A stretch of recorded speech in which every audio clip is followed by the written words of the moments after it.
Welcome back, everyone. Today we're going to explore one of the most spectacular events in the universe, supernovae.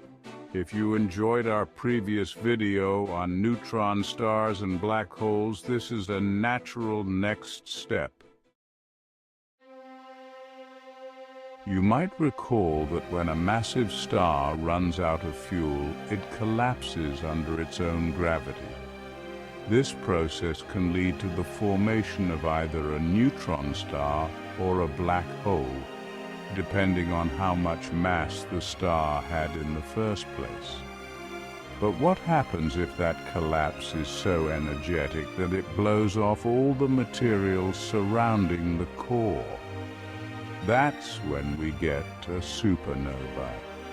This event can release as much energy as an entire galaxy, making them visible from millions of light years away. To understand how this happens, let's dive into the mechanics behind it. When a massive star runs out of fuel, its core begins to contract under gravity.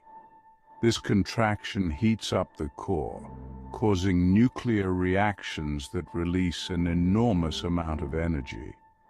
However, as this process continues, the core becomes increasingly unstable.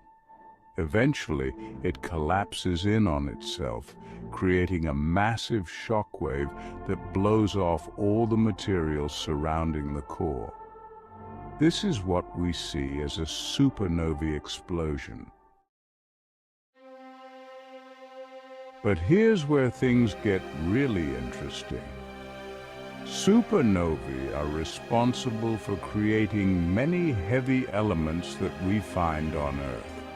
These elements were forged in the hearts of massive stars during their final moments. Elements like iron, nickel, and even gold are created through a process called nucleosynthesis. But supernovae aren't just about destruction. They also play a crucial role in shaping our galaxy.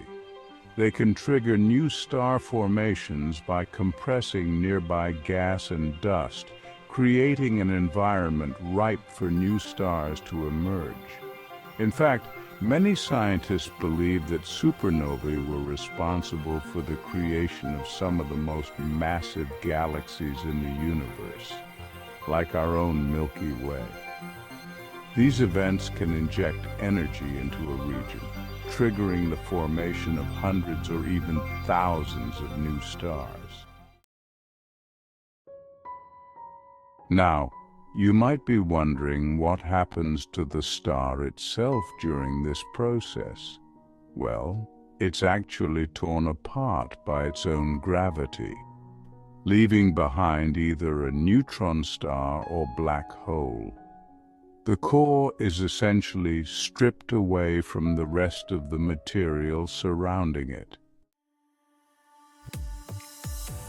The remnants of these stars can be incredibly dense and hot, with temperatures reaching millions of degrees Celsius. These objects are often referred to as supernova remnants, and they provide valuable insights into the physics behind these events. That's it for today. I hope you enjoyed this journey into the world of supernovae. Remember that these events are not just spectacular displays. They're also crucial building blocks in our understanding of the universe.